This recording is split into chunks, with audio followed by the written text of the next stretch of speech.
Bienvenidos a mi canal Crecer en la Fe, donde te explicamos en forma clara y sencilla la palabra de Dios. Saludos y grandes bendiciones para todos mis hermanos. Bienvenidos a la lección número 4 de la escuela sabática del segundo trimestre del año 2021. Un pacto eterno. El texto para memorizar se encuentra en el libro de Génesis, capítulo 17, versículo 7. Y estableceré mi pacto entre mí y ti, y tu descendencia después de ti en sus generaciones, por pacto perpetuo para ser tu Dios, y el de tu descendencia después de ti. Dios siempre ha estado preocupado por su mundo enfermo de pecado, lleno de una profunda oscuridad moral que se va agudizando en los siglos posteriores al diluvio. Por esta razón Dios llamó a Abraham, y a través de Abraham, su fiel siervo, propuso establecer un pueblo a quien él pudiera confiarle el conocimiento de sí mismo y darle la salvación. Por lo tanto, Dios hizo pacto con Abraham y su posteridad. El pacto eterno es un pacto entre Dios y la humanidad. El pacto Dios lo ratificó con personas individuales como Noé, Abraham, Isaac, Jacob y en general con toda la humanidad. Un pacto es un contrato entre dos partes. Y este contrato se hace constar con los nombres de los que lo suscriben. Por lo tanto, es muy importante en un pacto o contrato, primero, conocer el nombre de los que lo firman. Segundo, conocer los términos del contrato. Y tercero, conocer las obligaciones que cada parte contrae al firmarlo. Para iniciar nuestro estudio de esta semana, lo vamos a hacer hablando del nombre Yahvé y el pacto con Abraham. Éxodo 3:14. Y respondió Dios a Moisés: Yo soy el que soy, y dijo: Así dirás a los hijos de Israel: Yo soy, me envió a vosotros. Durante los tiempos bíblicos, la gente del cercano oriente atribuía gran importancia al significado de los nombres. Los hebreos siempre pensaban que en un nombre indicaba o reflejaba, primero, características personales del nombrado. Segundo, los pensamientos. Tercero, las emociones del que le dio el nombre.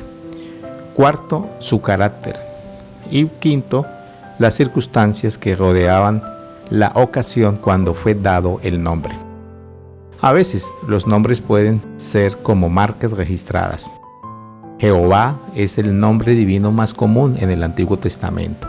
6.828 veces se encuentra. Yo soy es el nombre personal de Dios, significa el que es autoexistente o el que existe en sí mismo o el que vive eternamente. Yo soy deriva de la palabra más sagrada llamada tetragrámaton, es decir, 4 letras, refiriéndose a las 4 consonantes que la componen. Unos pocos siglos después de Cristo, ciertos eruditos judíos llamados masoretas añadieron vocales al hebreo escrito a fin de preservar el conocimiento del idioma hablado. En ese tiempo añadieron a las consonantes YHWH las vocales de otro nombre de Dios, Adonai, Señor. Esto dio lugar a que la palabra se leyera literalmente Yahweh, transliterada al castellano como Jehová o Yahvé. La primera vez que Dios entabló una relación de pacto con Abraham, se dio a conocer al patriarca bajo el nombre Jehová o Yahvé. Génesis 15:7 lo registra de la siguiente manera: Y le dijo: Yo soy Jehová, que te saqué de Ur de los Caldeos para darte a heredar esta tierra. Dios quiere que Abraham conozca su nombre, porque ese nombre revela, primero, aspectos de su identidad. Segundo, aspecto de su naturaleza personal. Y tercero, aspecto de su carácter. Y de este conocimiento podemos aprender a confiar en las promesas de ese Dios. Recuerda, se nos invita a conocer el nombre de Dios y conocer su significado para poder confiar más plenamente en Él. Para seguir comprendiendo la lección de esta semana sobre los nombres de Dios, ahora hablaremos del Dios Todopoderoso, el Shaddai. Génesis 17:1 dice: era Abraham de edad de 99 años cuando le apareció Jehová y le dijo: yo soy el Dios Todopoderoso, anda delante de mí y sé perfecto. Dios se le apareció a Abraham con el nombre de Dios Todopoderoso, un nombre que se usa solo en el libro de Génesis, el libro de Ruth, Joel y Job. El nombre de Dios Todopoderoso consiste primero en el nombre básico de Dios utilizado entre los semitas. Aunque el significado exacto de Shaddai no es del todo certero, la traducción todopoderoso parece la más precisa. ¿Cuál es la idea primordial en el uso de este nombre todopoderoso? La idea primordial que Dios buscó en Abraham, igual en nosotros, es contrastar la fuerza y el poder de Dios con la debilidad y la fragilidad de la humanidad. Por ejemplo, al ratificar su pacto, Dios se presentó a Abraham como Dios Todopoderoso, el Shaddai. Debido a la debilidad y fragilidad humana, Abraham no podía tener descendencia. Sin embargo, el Todopoderoso tenía poder más que suficiente para lograrlo. La Escritura dice: y te multiplicaré en gran manera, y haré naciones de ti, y reyes saldrán de ti. La promesa que encierra el significado de este nombre, el Shaddai, sugiere, primero, la prodigalidad de Dios, es decir, su abundancia. Segundo, que nuestro Dios es un Dios de poder. Tercero, sugiere que Dios es Dios de autoridad. Y cuarto, que nuestro Dios es un Dios de riquezas inagotables, riquezas que está dispuesto a otorgar a quienes la busquen por medio de la fe y la obediencia. Recuerda, Dios es la fuente inagotable de toda bendición. Dios es poderoso. Nuestros problemas no son demasiado grandes como para que Dios no los pueda manejar. Este nombre, el Shaddai, sugiere la abundante bondad de Dios, las bendiciones temporales y espirituales con las cuales enriquece a su pueblo. Después de haber conocido algunos aspectos relevantes de algunos nombres de Dios, hablaremos del cambio de nombre de Abraham a Abraham. Génesis 17:5. Y no se llamará más tu nombre Abraham, sino que será tu nombre Abraham, porque te he puesto por padre de muchedumbre de gentes. Como hemos visto, los nombres de Dios entrañan un significado espiritual y teológico. Este tipo de significados no se restringe solo a Dios. Al igual que el nombre de Dios refleja su carácter, también los nombres de las personas en el Antiguo Oriente reflejan, primero, el carácter, segundo, las características personales, tercero, los pensamientos, cuarto, las emociones. Para los antiguos semitas, los nombres personales estaban cargados de significado espiritual. Por ejemplo, Daniel significa Dios es juez, Joel significa Yahvé es Dios, Eliad, Dios es Padre, Natán significa don de Dios. Hay referencias bíblicas donde se realizaron cambios de nombres. Jacob significa suplantador y Dios le cambió su nombre por Israel, el que lucha con Dios o luchador con Dios. Aparece el caso de José. Cuando estaba en Egipto, se le nombró Satnat Panea, revelador del oculto. Y así hay otros ejemplos como Noemí, Amara, que significa amargura. Y Daniel se le cambió el nombre en Babilonia por Belsasar. El nombre Abraham, que significa el Padre es exaltado o Padre exaltado, Dios cambia su nombre por Abraham para realizar el cumplimiento de las promesas del pacto. A partir de ese momento sería conocido como Abraham, que significa Padre de multitudes. Recuerda, Dios hizo este cambio de nombre para ayudar a Abraham a aumentar su fe en sus promesas. De esta manera quedaba fortalecida la fe de Abraham. Luego de haber estudiado algunas implicaciones de los nombres de Dios y al haber comprendido el porqué del cambio del nombre del patriarca Abraham, vamos a analizar ahora las etapas del pacto. Génesis 12, 1 y 2. Pero Jehová había dicho a Abraham: vete de tu tierra y de tu parentela y de la casa de tu padre a la tierra que te mostraré, y haré de ti una nación grande, y te bendeciré y engrandeceré tu nombre, y serás bendición.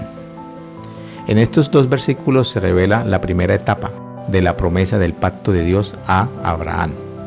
Las etapas del pacto especial de gracia con Abraham son, primero, el acercamiento. Dios se acercó a Abraham. Ese acercamiento manifiesta que Dios, en su misericordia, escogió a Abraham para ser el primer personaje clave en su pacto. La segunda etapa es la orden o llamado a la obediencia. Dios le dio una orden. La orden implica la prueba de confianza total en Dios. Hebreos 11:8 dice: por la fe, Abraham, siendo llamado, obedeció para salir al lugar que había de recibir como herencia, y salió sin saber a dónde iba. Y por último, la tercera etapa es la promesa divina. Luego Dios le hizo una promesa. Esta promesa comprendía lo siguiente. Primero, Dios le prometió bendecirlo. Segundo, Dios le prometió que él sería bendición para todos los pueblos. Y también Dios le prometió a Abraham que de su descendencia vendría el Salvador del mundo. Gálatas 3:16. De ahí que el nombre de Abraham pone en manifiesto, pone en relieve el deseo y el propósito de Dios de salvar a todos los pueblos. Las muchedumbres de gentes incluían tanto a judíos como a gentiles. Y si vosotros sois de Cristo, ciertamente linaje de Abraham sois y herederos según la promesa. Gálatas 3:29. Recuerda, aunque el pacto fue concertado con Abraham y su descendencia, en realidad involucra a toda la humanidad. Sabed, por tanto, que los que son de fe, estos son hijos de Abraham. Gálatas 3:7. Para finalizar el estudio de esta semana vamos a analizar las obligaciones del pacto. Génesis 18:19. Porque yo sé que mandará a sus hijos y a su casa después de sí, que guarden el camino de Jehová, haciendo justicia y juicio, para que haga venir Jehová sobre Abraham lo que ha hablado acerca de él. Antes de hablar de las obligaciones debemos recordar que las Sagradas Escrituras son claras al enseñarnos que los pactos que Dios ha hecho son pactos siempre basados en la gracia y la obediencia. Es un pacto de gracia sencillamente porque Dios hace por nosotros lo que nosotros nunca podríamos hacer por nosotros mismos. En su gracia, Dios escoge a Abraham como un instrumento suyo para ayudar a proclamar el plan de salvación al mundo. Sin embargo, el cumplimiento de las promesas del pacto por parte de Dios estaba vinculado a la disposición de Abraham de obrar con rectitud y obedecer a Dios por fe. Sin esa obediencia de parte de Abraham, Dios no podría utilizarlo. La obediencia es el medio por el que Dios puede cumplir las promesas de su pacto con nosotros. Quien entra en pacto con Dios debe hacer su parte para permitir que Dios pueda cumplir la suya. Al desobedecer a Dios, el pacto queda anulado. Abraham nos enseña cómo se relaciona la gracia y la ley, la gracia y la obediencia. El pacto con Dios se inicia con la gracia y sigue con el hecho de que Abraham es alguien que va a obedecer al Señor y hará que su familia también lo haga. Por lo tanto, la fe y las obras aparecen aquí íntimamente unidas, como debe ser. Así también la fe, si no tiene obras, es muerta en sí misma. Santiago 2:17. Recuerda, no nos equivoquemos. Dios no nos salva porque obedezcamos. Él nos salva por gracia. Efesios 2:8. Pero espera una respuesta de amor y fe que queda reflejada en la obediencia a su santa ley moral. Espero les haya gustado este video y sea de gran ayuda en el estudio de la lección de la escuela sabática. Con ayuda de Dios nos vemos la próxima semana con una nueva lección. Les invito a que te suscribas, active la campanita y le des like. Bendiciones.